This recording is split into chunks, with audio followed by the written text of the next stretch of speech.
Welcome to another episode of Chat GRC with the Blue-Lusional podcast. We have somebody that I have high hopes for. Sir, please introduce yourself. Hi, I am Vance Bostic, and I am running against Hakeem Jeffries in New York 8, New York's 8th Congressional District.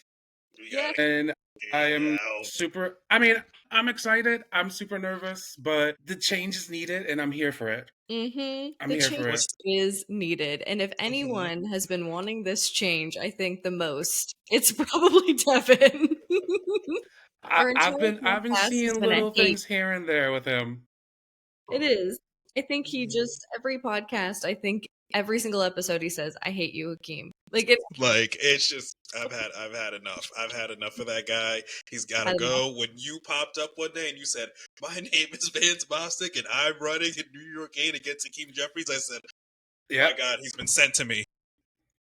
Yeah, and I kind of just go on like these like spamming rampages where I just hit it hard everywhere because it's just me. That's what you gotta do. Like it's hard out here. They don't make it easy for regular people to run for office. And that's how we're here. So keep doing it. Don't stop doing That's that. literally why we are here. We're like, come please spam our podcast right now. Please. Yeah. Yes. All right, so we'll get right into it. We'll start with the basics. You already introduced yourself, but give us a little bit more information about who you are, upbringing, and what was that light bulb that went off that was like, oh, gotta run. Yeah. Well, I'm born and raised Brooklyn native, Coney Island. I grew up in Coney Island projects. My father passed away when I was 11. My mother raised me for another 10 years. Sadly, she passed away when I was 21. I've worked my entire life. I've worked in the service industry, food and hospitality. I've been a carny traveling with the carnival, running amusement park rides, games and concession stands. I've worked on food trucks. I have been a waiter. I've been a server. I've worked in catering halls, so many jobs. When I grew up, I always like wanted to be like a starving artist because I like living in New York City. I'm like, this is what I want to do. I'm in Brooklyn. I'm a New Yorker. Like I'm going to work in food and hospitality and I'm going to be an artist at night. And I did just that. I made music. I did photography. I did videography. I even worked in LGBT nightlife in New York City for a while. Like 5 years I did that and loved it as an event photographer. I really loved it. I had a lot of fun. Yeah. And when it came time to deciding to run and making this commitment, I just spent the last 5 years in college getting my master's degree. I just got my MBA. Yeah. And while I was doing that, Donald had won the election. I just graduated in June. So Donald had won the election and then it was all going downhill. And I'm watching everything happen and then I'm seeing Hakeem Jeffries just bend the knee constantly, be completely weak every day, back to back. And I'm like, that's not what somebody from Brooklyn represents. Like, I don't feel represented by that whatsoever. And then with the destruction of our nation through Donald in this administration, I was just like, I don't know what to do. How do I help? How do I participate? And it kind of just made sense. Like, to me, the core of our problems is our representatives who are beholden to the billionaires and to the corporations and foreign interests. And if we want real change, we have to start there. Hakeem has been a complete failure. I live in the district. I used to support him. I don't feel represented by him. I'm in a position where I can actually stand up and fight back. I'm not weighed down by the system, thankfully. So this is where I'm at. I'm like, this is what has to happen. I feel like this is the right thing to do. This is the right time to do it. Let's make it happen. And because I've worked in service and hospitality my whole life, I know that I feel like I have a calling to a greater sense of service. And I really want to, and that's what we need more than anything. We need real people representing real people. And we need not career politicians, but servants of the people. And that's literally all I know. So here we are. Yeah. They've definitely forgotten that they are quite literally public service for servants that are there to represent us and not, Israel. They've made a career out of it. They don't believe in term limits. They just keep going until they die or they're voted out. Hopefully, eventually. Yeah. So it's just not a, one of the things that I had said to myself is I would set like a mandatory term limit for myself when I would do, if I were allowed to and had the honor to do it, I would do 6 terms in 12 years. That's kind of where Hakeem is at right now. He's at his 6th term. He's in his 11th year. Next year will be his 12th year, but it's time for him to go. Yep. Enough is enough. That's like, enough. Get out. And yeah, he has to. There's no way he doesn't see people like me online going, get the fuck out. I don't know if he reads his comments or not, honestly, because those comments be brutal. And I'd be right along there with them. Like, yeah. I thought I told you to resign already. Like, he's in the press conference every time it pings Devin as like Hakeem is live, and he's like, "All right, here I go." That's funny. Yeah, that's great. No, but I agree. I think 12 years is like, okay, you did whatever you set out to do.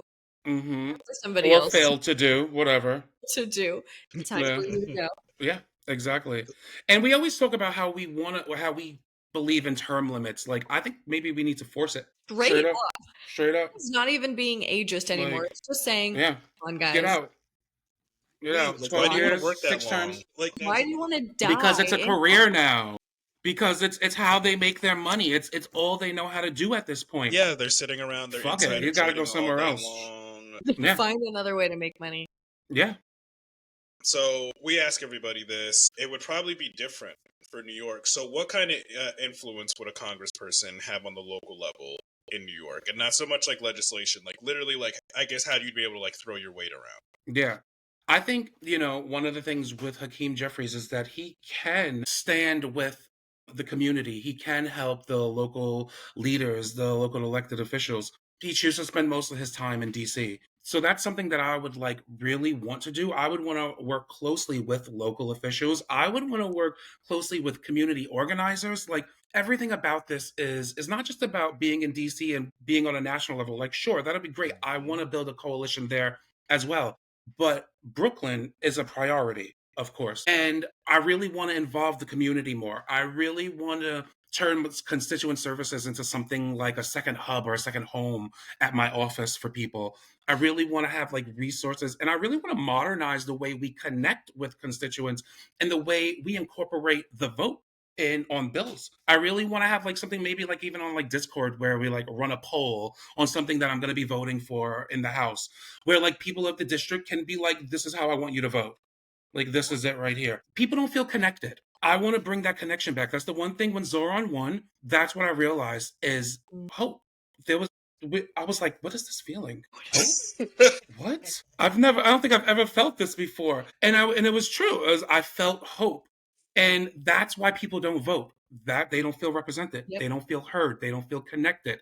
They don't have hope. They're like, whatever. The world's going to do what it do, and I'm just going to be here. But no, it doesn't have to be that way. So what we need to do is get our communities involved with politics, involved with voting. And I mean, this is the people's house, straight up. Like, that's what it is. It's the people's house. So give the power back to the people. That's the whole point. I want to work extremely closely with local leaders, local officials, local organizers, and just the people in general. Get them involved directly, hold hearings, get slumlords, go after you know what I mean? Like, that's the vision. That's where I'm at completely. Because again, people don't vote because they don't feel connected. So bringing back that connection, giving hope, getting people involved, and modernizing it for a time where we have the internet, we have this connection. Why not change it? I mean, yeah, the town halls and the hearings, we'll still do those. Great, love it. But let's get right in their phones, in their hands. Let's throw up a poll on a Discord or wherever it has a poll. This is what bill is coming. What do you think? See, it's so fucking simple. That's where I'm at, right? It's so simple. I couldn't even imagine a freaking better answer. I'm sold. If you don't win, I'm gonna absolutely. Well, you know what? Honestly, as delusional as I may be, I'm gonna win. Like, I mean, next representative of. The answer is that you win. Yeah. I want to get into Brooklyn because you said it best. They're not going to vote if they don't think that there is an actual person who is listening to their concerns now, because concerns change. And in this administration, concerns change on a daily basis. So can you tell us, as somebody in Brooklyn on the ground, watching what's going on, how your constituents are being affected by this administration 10 months in, and how you plan to protect them? Yeah, well, first and foremost, I think I think it should go without saying that what I really want to do is support Zoran and Trump-proofing the city. That's straight up, first and foremost, that's what we're doing. But people have been affected by the immigration raids. New York is a sanctuary city. We need to strengthen our sanctuary status. That's priority. Making sure that New York stays protected is key. I think the Trump administration has just been just reckless all throughout all different states, all different cities, just like trying to swing their weight around, abusing the people, and then telling us not to call them fascists. Don't even understand it. But I think for the people, it's definitely about like trying to make sure that we strengthen our communities, trying to get ICE defunded or the money transferred elsewhere, just making sure that workers are protected first and foremost. Seeing NYPD officers throw away fruit on the street of vendors drives me crazy. It's brutal watching just in the carelessness. They're just like, it's dystopian. It's so bad.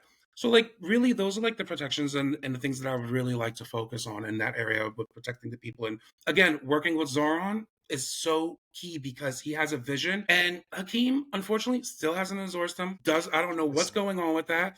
But we don't got time for that.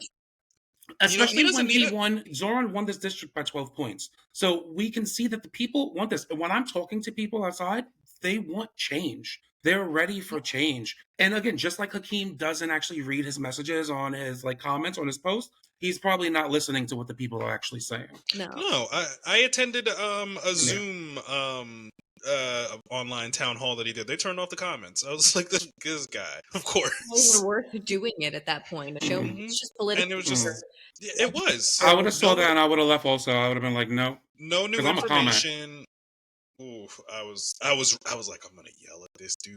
I'm gonna ask him. They had you submit a question beforehand. My question didn't get asked, of course. I think that was when I was like at my peak. I used to before I unsubscribed from his email list, but before I unsubscribed, I used to see like the virtual town halls, and I used to piss me off too because I used to be like, what?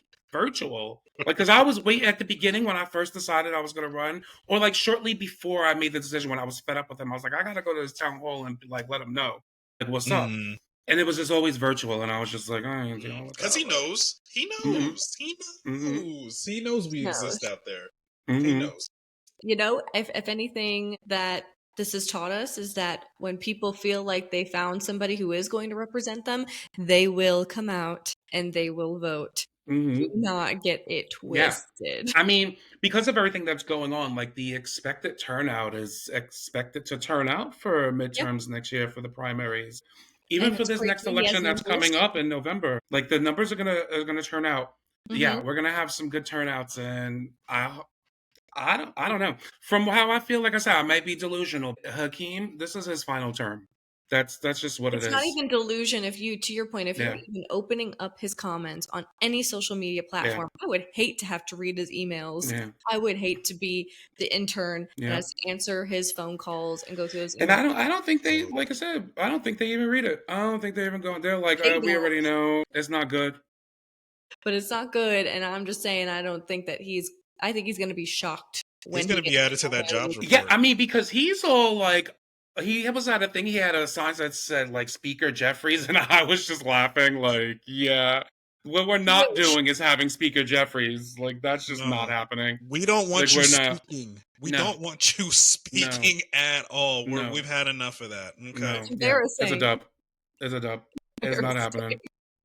But you were mentioning earlier about how you worked like so many different types of jobs, and I was reading that on your site. So, being that you've worked so many different types of jobs, you probably know what the different types of issues that each type of like different industry is coming into. So since you've got boots on the ground, what is like the main pain point that everyone has that you're seeing? Yeah, I think, I will start with saying that for me, when I work, I'm always big on making sure that I'm happy where I work. I don't pick job. I've been fortunate enough not to have to be forced to work somewhere. Every job I've worked, I've loved. I have to make sure that I love what I do if I'm going to be there. If I'm not going to love it, I'm not going to be there.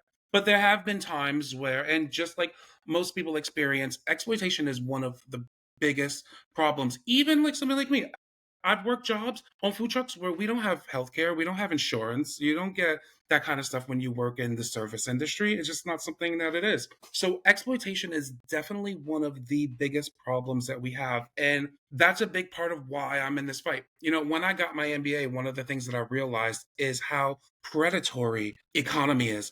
Marketing specifically. That class drove me insane. It was so predatory. Yeah. It was the one that really sent.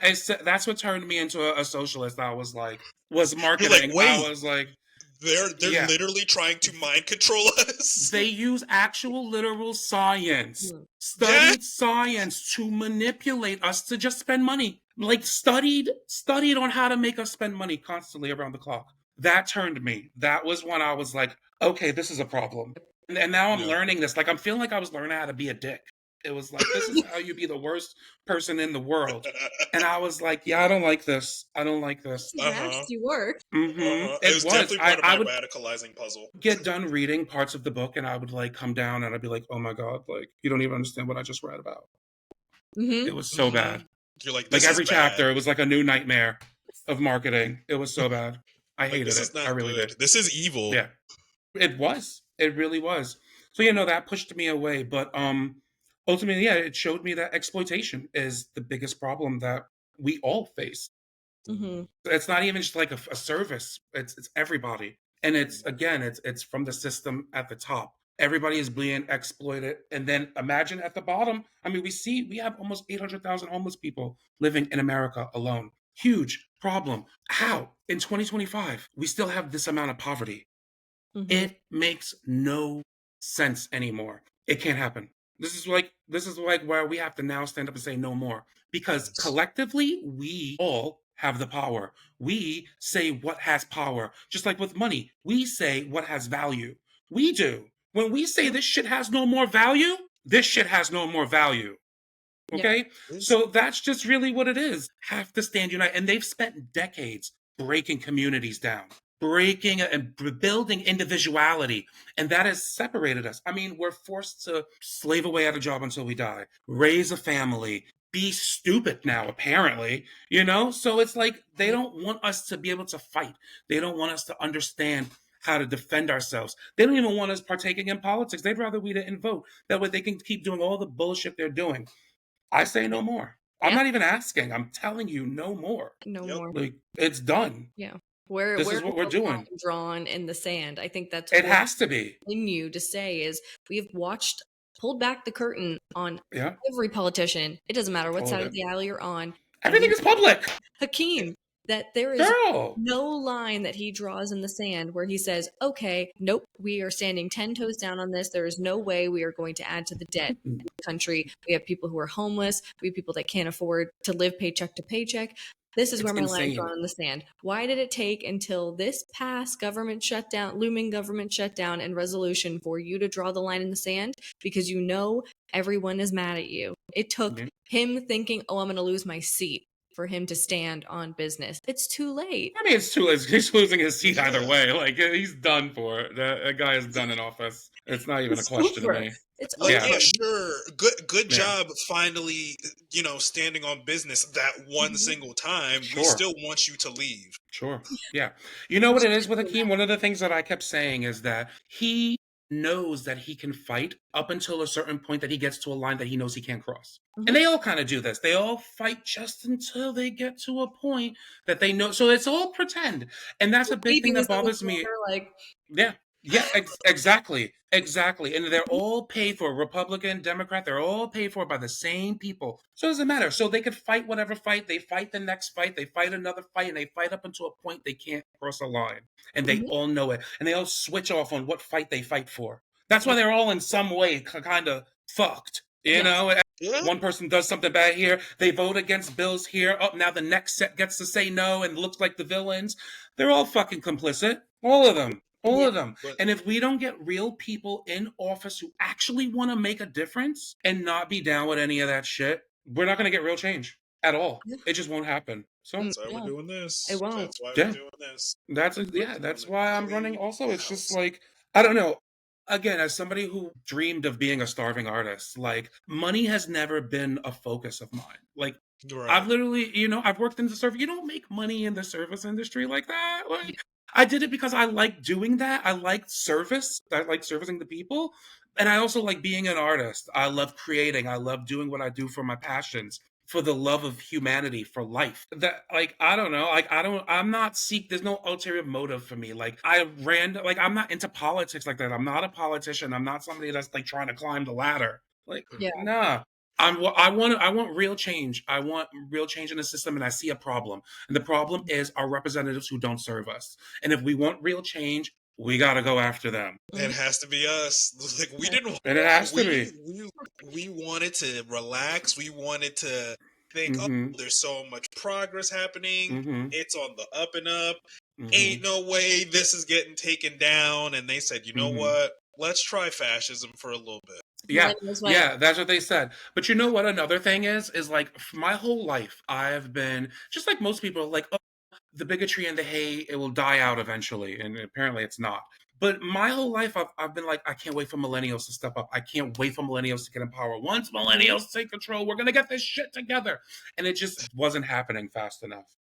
And then now I'm at a place that, like, maybe I have to be that fucking millennial to step up. Maybe it's gotta be me. Be the change you want to see in the world. Like, yeah, all right, great. So here I am, millennial to the rescue. Like, interviews, the consensus is like, I didn't think I would have to do this, but goddamn, like all right, fuck, I guess I will. I was getting my degree. I was like about to like start paying off some debts and my student loans and whatnot. And even after I got my degree, I'm searching for like I'm not even back to work yet since after graduating from school. But I mean, that's because I'm also kind of running for office. But work has been so hard to find, even with an MBA. It is in New York City. It is still ridiculously hard to find. And I've been looking. I've been like dabbling online, like checking out what's around and available. It's tough. Yeah. So even if I wanted to pay my bills, I wasn't even going to be doing that anyway. I'm not going to fuck them bills. Like, fuck them shit. Exactly. I put all my energy. Can't get a job. I just spent all this money on loans getting a degree. Can't even get a job still. The government's falling apart. The guy who represents us fucking smiling at union rallies while voting for union busting. Crazy. He was courageous and do anything. Not voting for the people's mayor. Yep. I mean, not voting, not endorsing the people's mayor. Yep. Which is insane, which is why everybody's like, what would another term with Hakeem look like? So thankfully we won't have to find that out.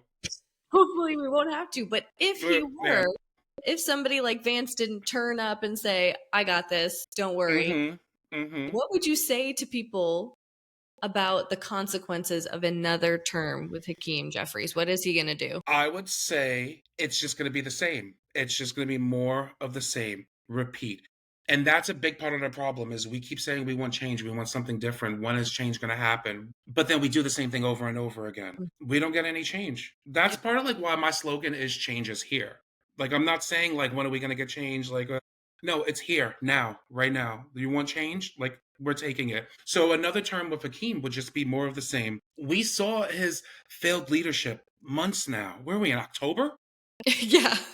Like 10 months in, like, come on now. Yeah. Failure after failure. To the point that I used to support you and all of now I'm running against you to remove you. Because you don't represent Brooklyn. You barely represent America. Yeah. You represent Israel more. Okay? His vibe doesn't even give off Brooklyn right now. Like, let's be real. Like, let's be real here. You wouldn't even know he represents Brooklyn. So many people have been like, oh, wait, it's Brooklyn? I just thought he was like, New York. I didn't know where because he never says it. And a lot of people, like, I will say, Sarah McBride is always like, I'm here for Delaware. And you see a lot of them that are like, like Melanie. And she's here, though. Yeah, like, they always lead with that. Like, I'm here for my constituents and for the country. Because my constituents are good, the country is good, everybody's doing their job collectively. I don't think I remember the last time Hakeem has said into a microphone that he represents Brooklyn. Well, he has the lowest constituency rating out of almost all the representatives at 10%. Like, this constituent response rating, I believe that's what it is. Yeah, it's the lowest. He doesn't get, I mean, we can see this. You can call his office and just be on hold for forever. Or just have a ringing phone. Yeah. I have been. Yeah. I've had email. know. I used to send them emails, never even get an email back. But suddenly I have a text message asking for $5. The I can't even get nerve. an email back, girl. The nerve. The nerve. Like, just $3. Like, The girl. Like, I don't have it. $5. Girl. This is You why gave you it have all to to the know. billionaires. Ask God. Israel. That's what I would reply with. Ask Yeah. BB. Ask Yeah. BB. Ask And you him know for $3. another thing about him, what really bothers me is that, like, and I think I just recently found this out, but he went on this thing, like, giving praise for, like, getting, like, $3 million for NYCHA or just New York City housing in general. And, like, he was like, yeah, we got this money, we fought for this money, but, like, it's just $3 million. You realize you send billions to Israel, right? You're talking about how proud you are you got $3 million for Brooklyn? You sent over $14 million to Israel for military aid. Like, girl, go do more smiling at the union rallies and then vote for 11 Amazon years union in. busting. 11 years into your term. I like sent him a message one day. I was "Damn, like, do you want me to help you fine." pack your box on your way out of office? Like, I'll do it. You're going to show I'm up not- and say, knock, knock. I'll help him. Seriously. I think that belongs to me. Yeah. No, I'll help him pack. I don't really care. It's gonna happen though. Either Yeah. way. I'll door knock myself. It's Mhm. fine because Yep. the way I know, they're like, damn. There's that area code again. It's him again. Doesn't even live here. He doesn't even live here, but he's just always cursing in this inbox. Mm-hmm. But after you start helping him pack up and getting that shill out of here, what are your top 3 priorities? I think first and foremost, it's dealing with Trump. I wouldn't say this is one of the top 3, like main 3 that I'm promoting the most, but I think it goes without saying that dealing with this administration is priority, making sure that New York is protected against all the things especially when Zoran gets into office and things that he may try. It's priority that we deal with Donald, right? Mm. But outside of that, I believe that what we really need to do is focus on housing as a human right. We severely need to not just like reduce rents and like protect people with rent stabilization. We need to clean up the homeless. We need to get them in houses. That is such a priority. That it's just like housing as a human right. It's just, it makes sense. It's like, and when you look at Maslow's hierarchy of needs, and when you look at that, at the bottom one is just like housing, basic need, food, shelter. Without that, you can't move up. You don't move up. So how are we supposed to give people dignity? How are we supposed to give people a chance?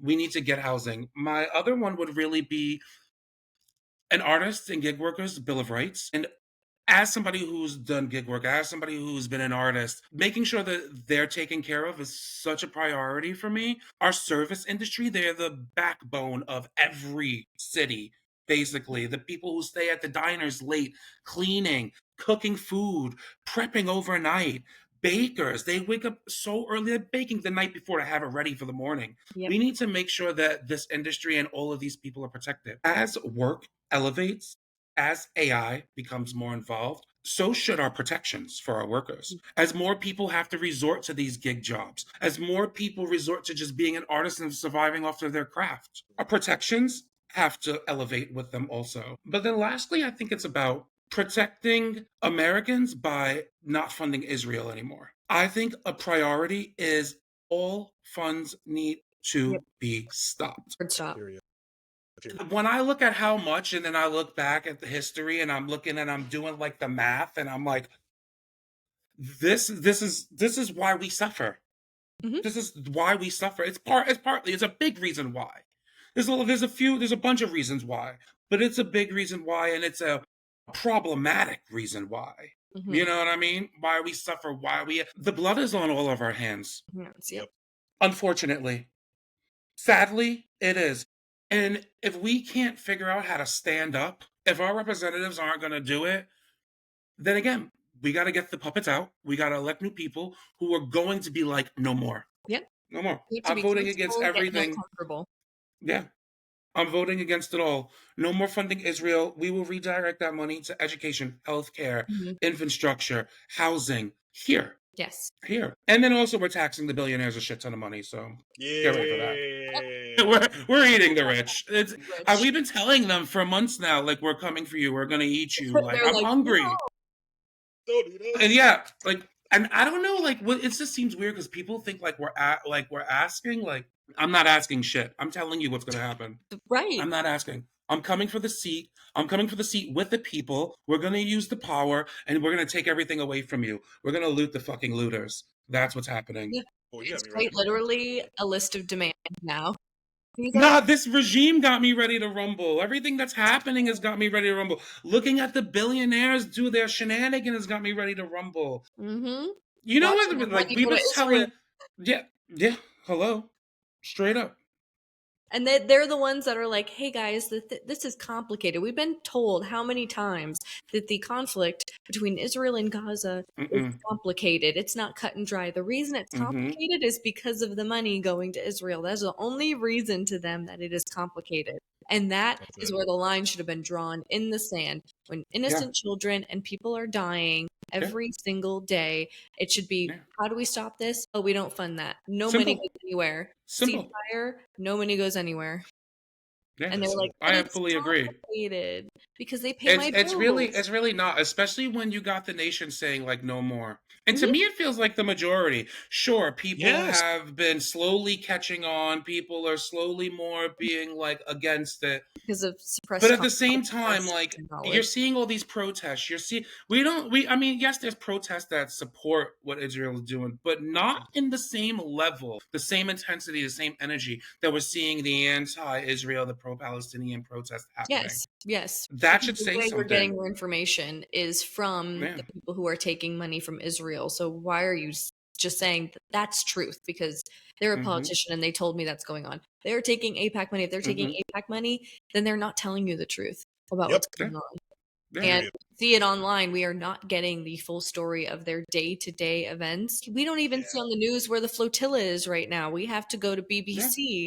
You're right. To see what's going on. You're 100% right. We have to, as a nation, go, something's not right here. Why are we not getting information? This is not right. So I fully agree. Money gone.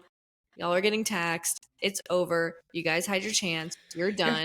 Millennials are coming in, and we will have to fix it. And we're not even coming in to like fix it. Like, I have no intention on fixing it or rebuilding. What I intend to do is change the system. And this is something I keep saying. We're coming to change things. Yeah. I don't want to go back to what it was. It didn't work. I don't want to fix what's broken because it was purposely broken. What I want is something new. What I see for the future is unity. If we can't end poverty and promote prosperity, we're fucked. If we're forced further into a dystopian future, we're fucked. Yeah. So it's now or never. We're at a point in human history where we have to collectively make a decision. Do we get forced more into a dystopian future, or do we fight to unite?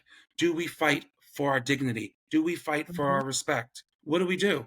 Do we submit? Because you know what? I remember when Kevin Roberts made that little video from Heritage Foundation talking about like the left like won't have no bloodshed if they allow it. Like, I want them to know like we don't allow it. Like, if need be, it'll have to be. Whatever is meant to be, it'll be. You know what I mean? Right. Like, if it's meant to be, it'll be. Listen, but what I know is like we're not pussies. Or at least I'm not. I mean, I can't say the same for Hakeem Jeffries. I can't say the same for him. But I know that we're not pussies. I hope you find this video. Yeah, totally. No, but I know like we need to grab our power back. Not asking, we're taking it. We're telling them. We need to figure out how to work as a collective, and that's how we win. No more of this. The individual is great, cool. Individual, great. But guess what? We're part of the human race. We're in a time, 2025, we're living in the future. We should have flying planes by now.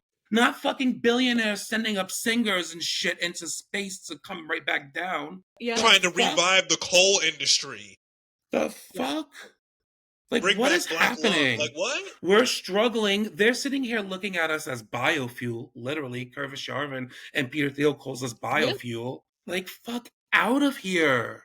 What?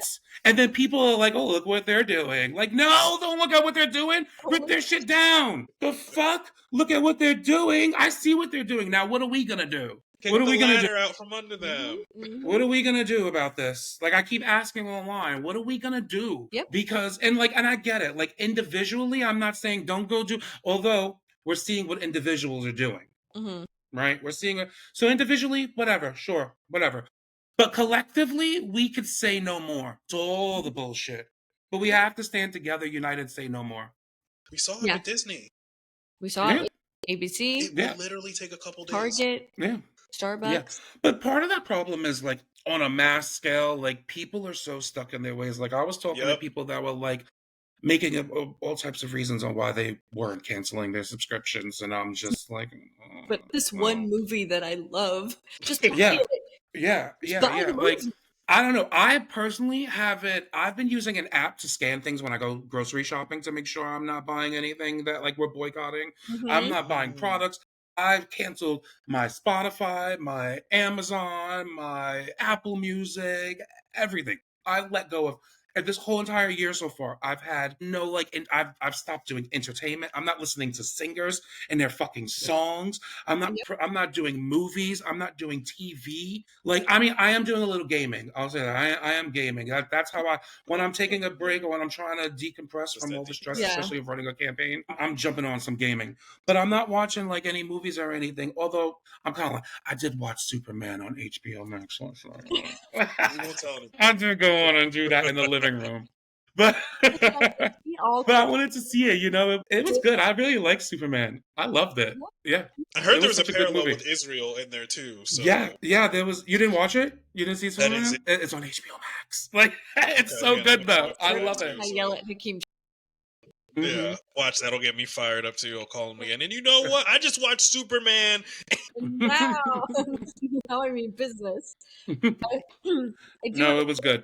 Like, it also takes everybody showing up and voting for Hakeem to lose his seat. So what would you say to a lot of people who are like, I don't even know if I'm going to vote anymore. This is too much. I would say that I get it. I relate to it. I would say I am you. I am you. I'm you. I'm you. And I'm you. Because I was there. Again, when Zoran won, I felt hope. And I was like, what is this feeling? This foreign feeling that I don't even think I've ever felt in my life.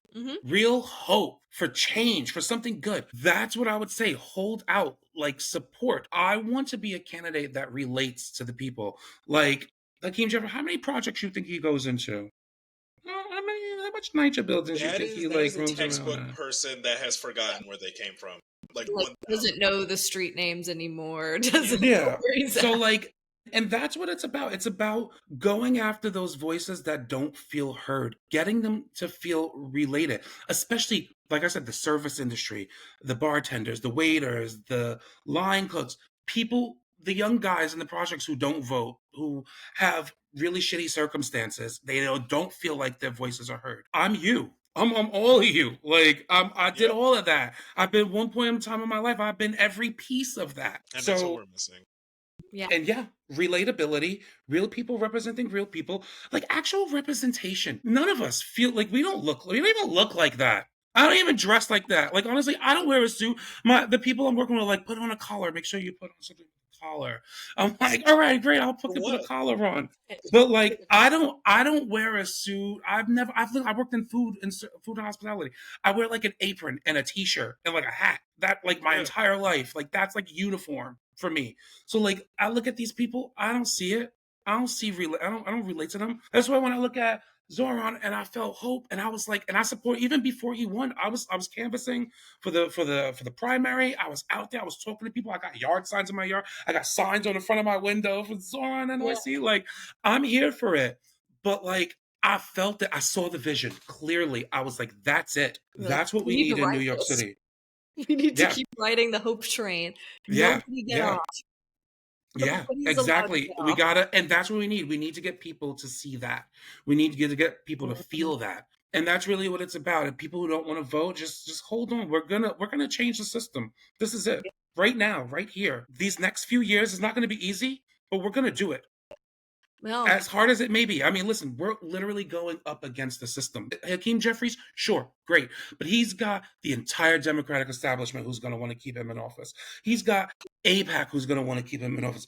He's got all the tech bros. He's got Wall Street. All these people. I don't stand the fucking chance. But together is how we win. Mm-hmm. And then we take our power back. and we give it back to the people. That's the whole plan. We turn that office into a service that says, vote.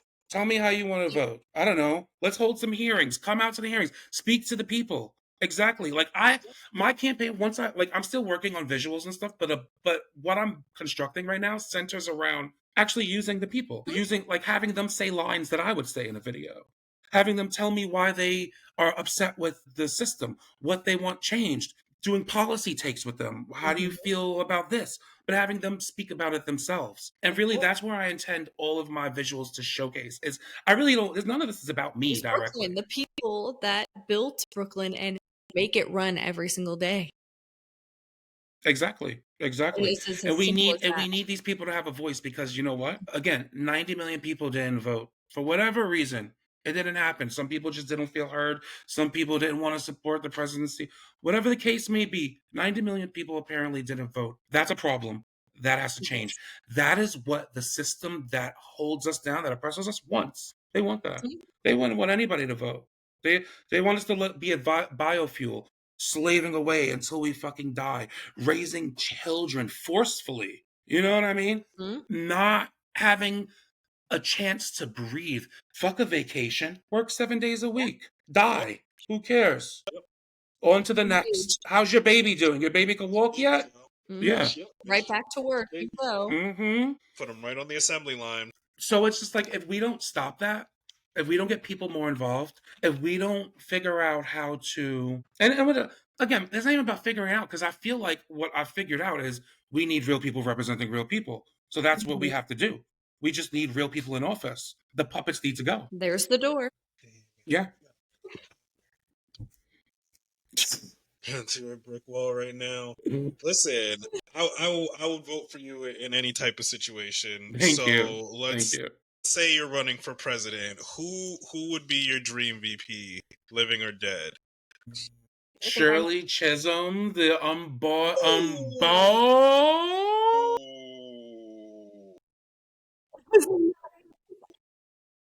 She was just such a visionary for change, for fight, for the first to like do shit, like, and that's what it's about. It's about not being fearful, being brave. Fuck what anybody says you can't do. I'm gonna do it. That's what we need. That's what I need as a VP. Like, that's what. It would I'm surprised you picked that. Fire in the Oval Office. Yeah. It would just be. Yeah. Two flames. Yeah. Just like, you know what? I should have checked when her birthday was. What sign is she? Do you know what sign she was? I don't know. That's a good question. I should have looked. I don't even know why I don't know that. I should know that also. I feel like she's either a Virgo or a Leo. I would love if she was a Leo. That'd be nice. I'm an Aries, so I'm like, that fire is like, she's got that fire in her that makes me feel like she's a fire sign for sure. That tracks. I can see that in you. Yeah. I'm like at the heart of Aries. I'm April 5th too. I'm like right in the center of Aries. I'm like, I love it. I wear it like I have my tattoo. I don't know if you can see it, but I got a tattoo that I designed myself. It's the Aries symbol. Nice. Yeah. We're both Cancers. November. Scorpio. And Scorpio and what else it could be, depending on what.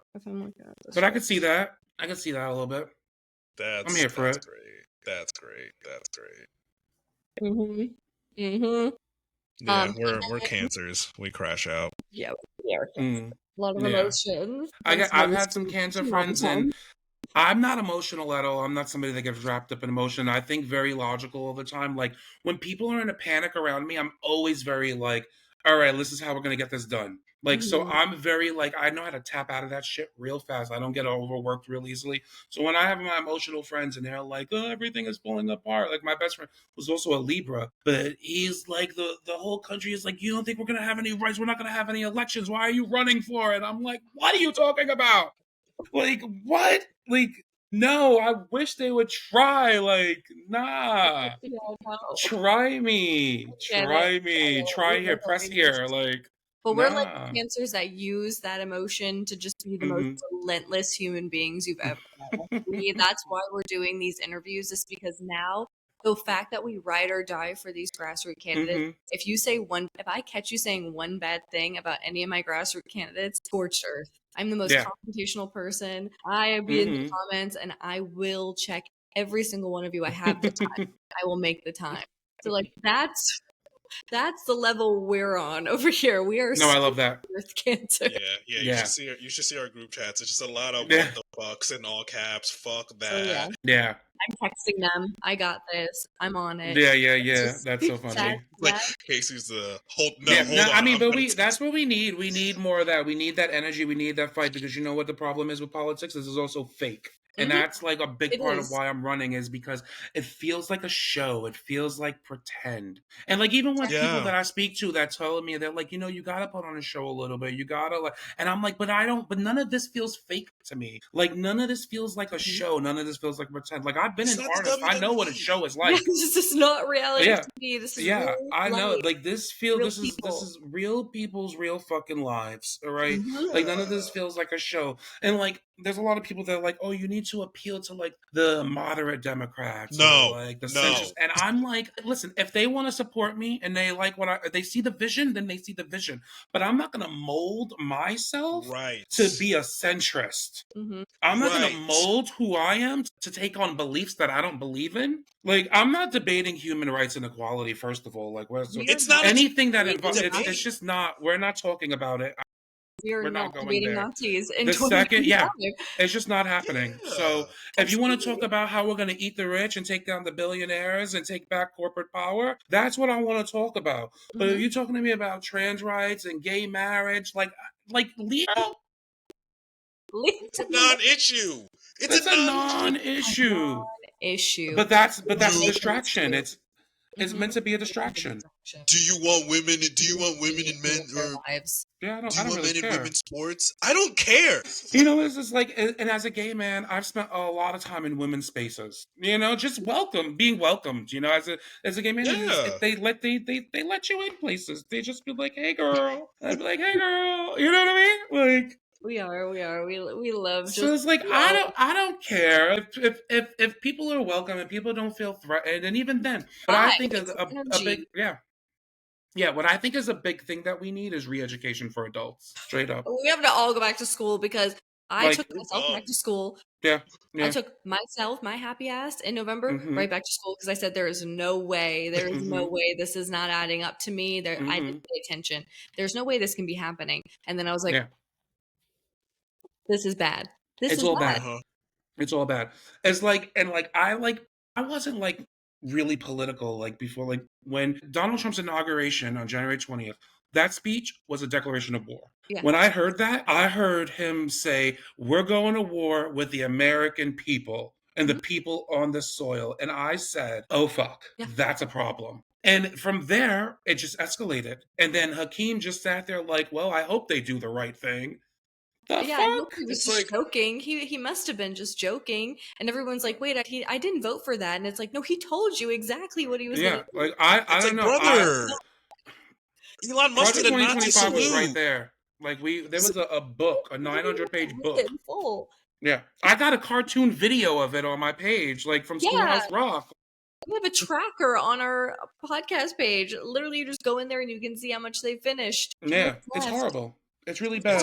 Everything is damaging. It is. But I'm sorry for this next question, because I don't even know at this point how I would answer it. But, if you had to go into negotiation, like say with this resolution to keep the government open, if you were to go in and negotiate with Republicans, who would you rather have in there with you? Hakeem or Cory Booker? I'm so sorry. Neither. It's easy. Neither. They would try to make a deal. They would try to make a deal, and if we're not negotiating with fascists, we're not. Yeah, no, I would bring the people. I'd bring the tenants. I'd bring the service workers. I would bring community organizers. That's what I would take, because they would be the ones that shut shit down. I'd bring the people. I wouldn't take either Hakeem or Cory. No way. Because they would try. They would try to have bipartisanship. They would try to find a middle ground with Nazis. Who do you think? And we're not doing that. Like, do you think you could get Cory to stop talking more, or Hakeem to stop talking more? Yeah, like Cory talks a lot. Hakeem takes those long ass pauses that makes me fall asleep during his speeches. Corey's fast. He's like, Yes. Hakeem is slow. So like, I don't know, maybe they can fill in each other's gaps and stuff. But no, I don't want, neither of them are going to be invited. No. So bad. First of all, this is their last year in office. I don't know about Corey. I hope this is Corey's last. No, he's got until 2028, right? He's part of the Senate. Yeah. Yeah, no, but Hakeem, next year is his last year in office. I'm going to help him pack his box. So you might have to go in with Corey. No, I'm still taking the people. The people would be what I would bring, 100%. Corey can sit outside. Corey can sit in the car. In the car, wait in the car. We'll be back. It would be the people it would be the stakeholders that it would affect directly. 100%. I would totally bring them. Immediately when you guys all get in there, we need to go into so that we can be like, okay, here are the new rules. They go in for the negotiations. You guys don't go in anymore. You lost your right to do that. They're going in. What you guys are going to do is just sit down and literally shut up. That's what you guys are going to do. And then all these Grassroot candidates, they're going to be the ones going in and doing the talks. Oh, that's how we're going to get change. Yeah. We're gonna be their versions, you guys' versions of like fucking Charlie Kirk. Like we're gonna be in there like screaming like how they like racism. We're gonna be doing that about like healthcare. We're like, you motherfuckers need universal healthcare. You're gonna get it whether you like it or not. And that's what I say. Like I'm not asking. Listen, I keep saying welcome to the era of the zero tolerance left, because we are not fucking around with the bullshit no more. We are not tolerating intolerable behavior. I'm not entertaining it. I'm not even asking. Again, I keep saying, I know I sound like a broker. I'm not asking. I'm telling you what's going to happen. You will get universal health care, whether you like it or not. You will get housing as a human right. Yeah, whether you like it or not. Like, I'm not asking. It's not up for debate. I'm going to give you a better life, whether you like it or not. And that's it. You're getting that minimum wage raise. That's right. You will get, and I'm pushing for, Zora wants $30 an hour in New York, and I'm pushing for that too. That's the same kind of, that's what I put on my platform, and I'm here for it. It should already be there. That's You're right. Twilight Zone. It is quite literally a Twilight Zone. That's why we can't ask again, more. Exploitation. That's why that's the biggest problem we all face. Yeah, that and continuing to ask and being told no. And again, I'm done asking. They said I'm no. So done. I'm taking, I'm doing, I'm forcing, I'm telling. I'm not asking anymore. Asking is old world shit. Asking is how we got here. When we say, please, master, may I have some more? No, I'm not asking. I'm telling you what's happened. I'm coming for the seat with the people, and we're taking it. Yep. I'm coming for the billionaires, and we're bringing them down. Played out. We're going to loot the looters. In there. Like, I feel like nobody would have gotten confirmed. Y'all would have been like, no, we're not doing anything. We're not confirming anyone. We're not passing anything that the Republicans give us. Like, literally get fucked. Yeah. We're going home. Literally get fucked. 100%. It would have been so good. It would have been chef's kiss. They would have been so angry. And then they would have had to negotiate with you. Yeah. I don't know. A part of it is just like some people feel like, I don't know, you tell me if I'm wrong, but does it feel like the office of the presidency still has respect?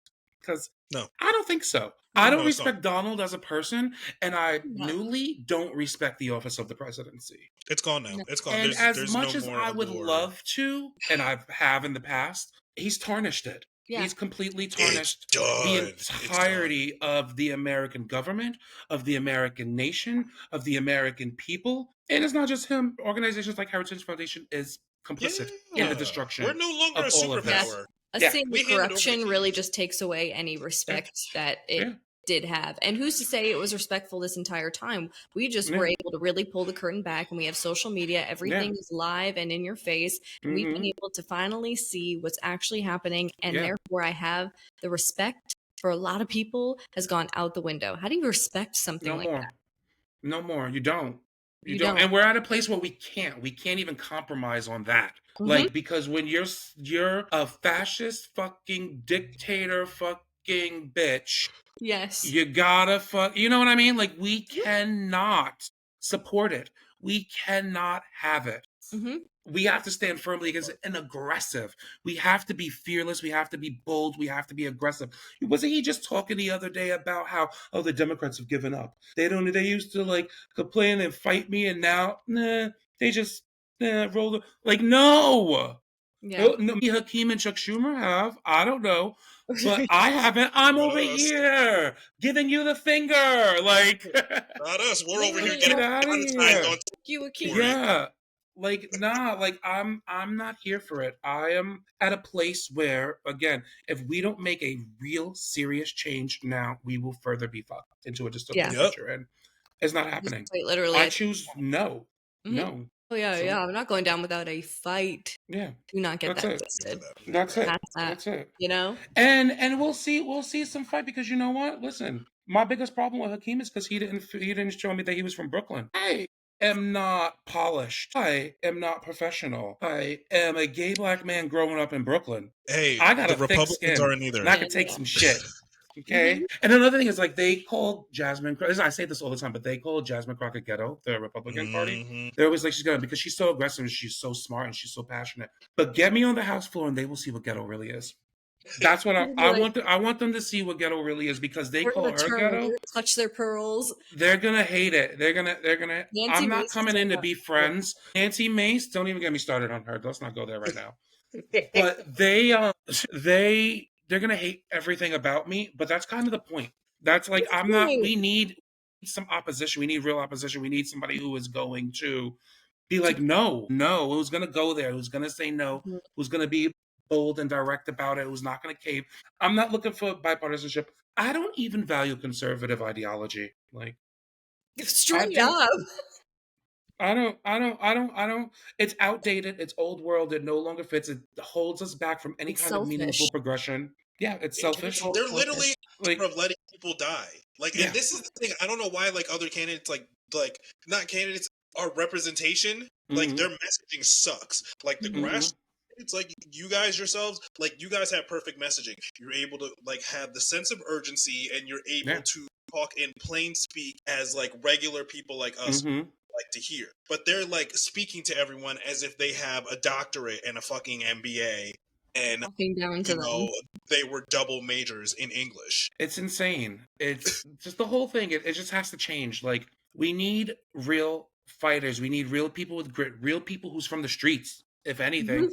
Real people who is not, listen, that conformity, that fakeness, that fake nice, Fox that, like, News, by TV. the theater and shit. And the theater, the theatrics of it all. I'm so over it. They should just all go be actors. Done. Right. That's where they should go. Go be an actor. Like, nah, I'm a real person, and I want to represent real people with the people. Like, again, I don't want, this is not about me alone. This is not about me directly. I don't even really want to do this by myself whatsoever. I love getting advice from, like, when I'm talking to people and they're like, I don't like this. Maybe you should change this policy to be like this. And I'm like, actually, like, yeah, I like that. I mean, so if it's good, like, I'll totally, like, take the consideration, because that's what I want. I want people to have their input. It's about the collective voice. And the only way we get that is by not pushing people away, but inviting them in directly. Yes. Yeah. I want the people to be a coalition, the all of Brooklyn, even the nation, whatever. People I've been talking to online, I've been getting tons of advice from and tons of help from. And that's what it's about. It's just a movement. It's far past the campaign. This is about a real change in the system entirely. Well, to that point about Brooklyn and all, we'll tie that into our last question when we wrap up. What would be your favorite hidden gem in Brooklyn? Your selling point? I think, all right, so growing up in Coney Island, growing up in the projects, I grew up in Coney Island houses. It's a 5-building complex of projects that's right along the beach, right on the boardwalk. And I grew up on the 11th floor with my bedroom window facing the ocean. That high up, the whole entire ocean, the beach, the boardwalk, perfectly clear. If I look, like, down to the side, I could see, like, the rides a little bit. But it, like, having that was something special. Being able to, like, watch the storms over the ocean, big storms happening, seeing the waves, just magical. Watching, like, an off seasons when it's snowing and the entire beach, and there's no footprints, or it's not moved or anything, because people don't walk on the sand and stuff. When it's snowing like that in the winter, it's just covered in white snow, the whole boardwalk, the whole beach, the sand. Those moments are, like, really special and precious and something that you don't get in every part of New York or in Mhm. every part of Brooklyn. Falling asleep with the window open, listening to the waves, just in my youth, and still living in the projects, but having like, I used to call it my beachfront condo apartment. It wasn't. It was literally NYCHA, like mold, leaks, all the shit you would get with like NYCHA, but it was right on the beach, and it was one of the most greatest experiences growing up in my youth, just sitting out the window, thinking about who I was, thinking about the world around me, thinking about who I'm going to become in the world, listening to the Mhm. waves, looking up at the night sky. There's no lights out there, so the stars are a little bit extra brighter in that area, and it was special, and that's something that I definitely would consider to be a gem. If you like live in Coney Island, if you live by the beach and you live up on a higher floor like that, you're lucky. It's a good way to grow up. It's a good way to live. Got that natural It's white noise. yeah, Yeah. yeah. And that's when I moved to where I'm at now. Like that was like it's still something that I miss. I'm like I almost imagine like I can hear the waves at night sometimes. Like, I'm Yeah. like, Nice. I really miss that. But yeah, no, that's definitely a hidden gem for Love sure, that. 100%. I love Oh, I that. love New York. And I always love going there. And you know what, Hakeem? Count your fucking days. Start that calendar. Start that countdown. Yeah, Because yeah. it's I over. can get the box too. I can pick up the box if he wants me to get Yeah. it. Like Start I packing. could do it all. Like I could go and pack the office if he just wants to stay home. Like I could have it Yeah. done. Like what's up? Mhm. I've worked in service my whole life. I know how to pack a Pick it up box. for you. I'll make it all Are you kidding me? I could do that. I've done nice. deliveries too. Like Well, delivering and everything. Vance, we want to thank you so much for coming on. And before we outro out, we want to give you a chance to shameless plug your socials, your website, and if you have any events coming up, any meetups that you're doing, go ahead, shameless plug away. Okay, well, my website is vanceb for ny8.com. My socials, I'm most active on Threads, as kind of Instagram, but Threads is weirdly, as much as I hate Meta, my favorite app. It's too good, but I hate Meta, but it's really well. My username there is vance.b.nyc. Yeah, I think on Twitter, or not Twitter. Yeah, I don't really use Twitter that much. I try not to. It's kind of really You're in there. toxic there. You're It, gonna get some Very judgment. scary spot. yeah, it gets really bad there, but I do have an account. Sometimes people try to come for me and I gotta reply back because that's just the kind of Mhm. person I am. But I think it's my name there. It's just Vance Bostic. My TikTok is vance.b.ny8. Unfortunately, my previous one at NYC got banned. They banned me. They don't like me. They don't like Oh, my I aggressive Oh speech. my goodness. They don't like it. I don't have a filter. I don't bite my tongue. I say what I want to say straight up. So I constantly get banned on places. Good. Yeah. But yeah, no, I don't have any events coming up right now. I'm in the process of I just got these little palm cards made, so I'm hitting the streets in Brooklyn talking to people. Got these Nice. signs of Hakeem's like record made also that I'm gonna be holding. I'm gonna be doing like impromptu speeches with my megaphone. Like Yes. that's really what my plans are right now. Record it. Yeah, Record it. yeah. Hopefully I'm gonna try to I'm Record gonna it. start off like probably just like talking to people one on one. Like I said, I want to Yeah. start filming people Mm-hmm. talking about their experience, why they want to change the system, and I really want to put the Mhm. attention on them, give them the voice back. That's like where I'm at. So I'm about to hit the streets. Yes. I'm actually, I don't know if I should be saying it, but I'm pursuing an endorsement with DSA. Hopefully, I've done the questionnaire, and if I can get that, that would be so great. That would be I mean, they don't really like support new members like that, as so I hear. But like, listen, we're not in a time where it's like old politics anymore. Like, we got yeah. to change the game, and I Mhm. believe in everything that they believe in. When I signed up for the DSA, it was because I really felt connected. I really was like, Mm-hmm. yeah, this is what I Mhm. support, all of it. So hopefully that endorsement comes through. But yeah, I don't really have any events like solid planned yet, but soon I'll be having Soon. some stuff coming Make up. sure you're following Vance on Yeah, all the socials so that you can know if something is coming up. And then if you're out in the street and you see Vance, go talk to him. totally, Go talk to him. definitely. Tell him his concerns. He wants to hear from you, unlike Hakeem. Yeah. So let's start doing that. But we want to thank you so much for coming on our podcast and sharing your campaign and everything that you plan to do. Devin is very excited to see Hakeem head on out. It's his time to go. But we don't just stop here every single Thursday. We have another grassroots candidate on here. So thank you guys for supporting us. Make sure you're subscribed, following along for every single candidate, and you're hyping every single one up because they are doing the hard work. They are not getting paid by BB to do anything. It's hard out here. So make sure you're supporting them. And if you are canceling your subscriptions and boycotting things, maybe think about giving that money to your local grassroots candidate who's going to use it for you. That's all we have this week. And we will see you next Thursday. Have a great night. Thank you so much. Bye.